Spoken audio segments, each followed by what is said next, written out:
Bonjour à tous, petit tirage général. Comme d'habitude, on fait preuve de bon sens et de discernement. On ne prend uniquement que ce qui résonne, en totalité ou en partie. Si ça ne résonne pas, c'est que le tirage n'est pas fait pour vous. Vous switchez.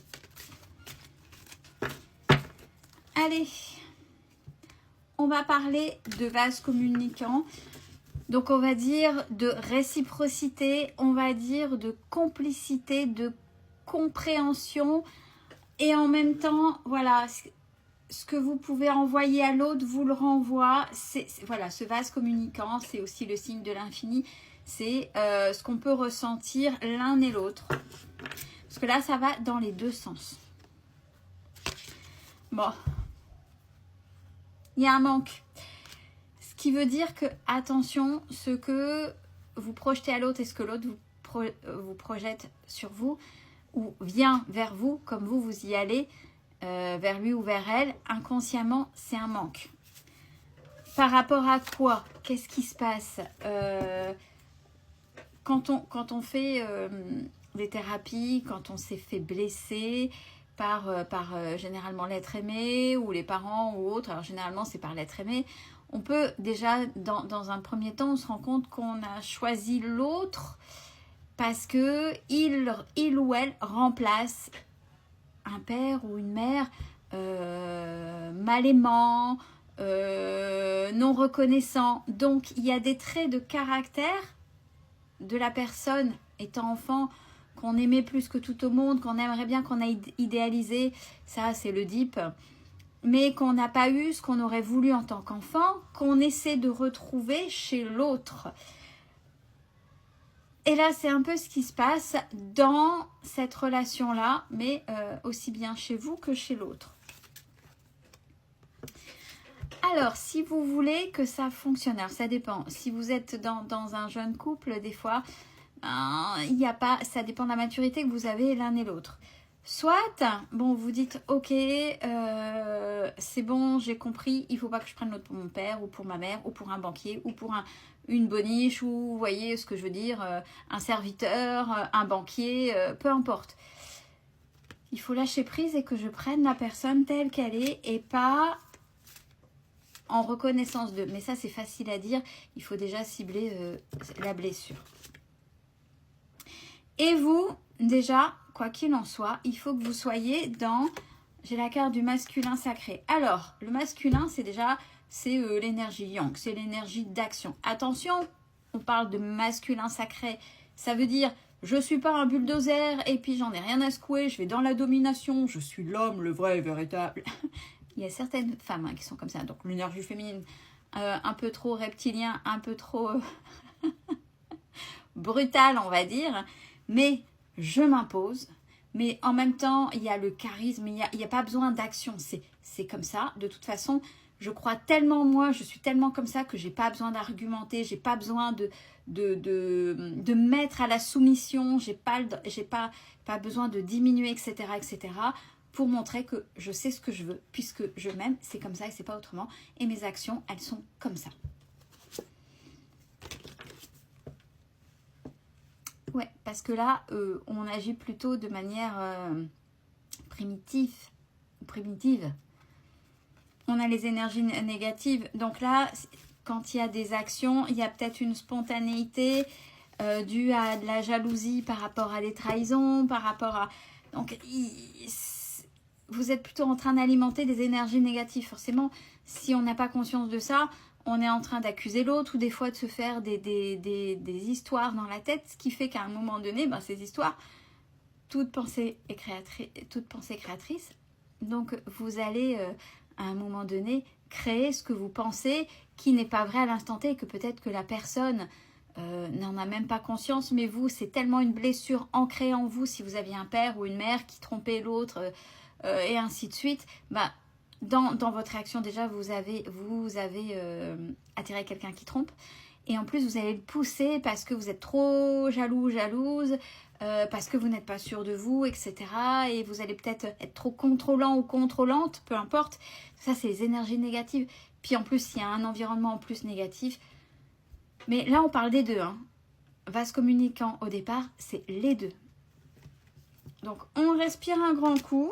on essaie de cibler. Alors à vous de voir, si c'est le début d'une relation, on peut rééquilibrer ou pas. Il faut prendre conscience avant qu'il y ait des dégâts.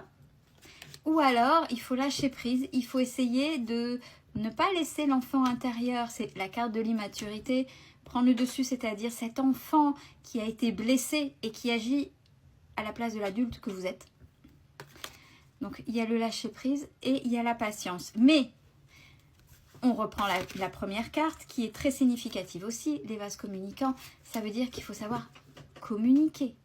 Il y a bien communicant, l'un et l'autre. Mais, communiquer de manière sereine, adulte, constructive. Et pas faire semblant. Il y a les masques. Il y a beaucoup de semblants. Mais c'est les deux. Hein. Là, sincèrement, et je répète, c'est les deux. C'est les deux. Les vases communicants, c'est comme ça. C'est tous les deux. C'est pas plus l'un que l'autre. Alors peut-être que à certaines périodes, c'est plus l'un qui va montrer ça ou l'autre. Mais vous avez tous les deux la même blessure, mais peut-être pas la même manière de la montrer. Et là, on parle de justice divine.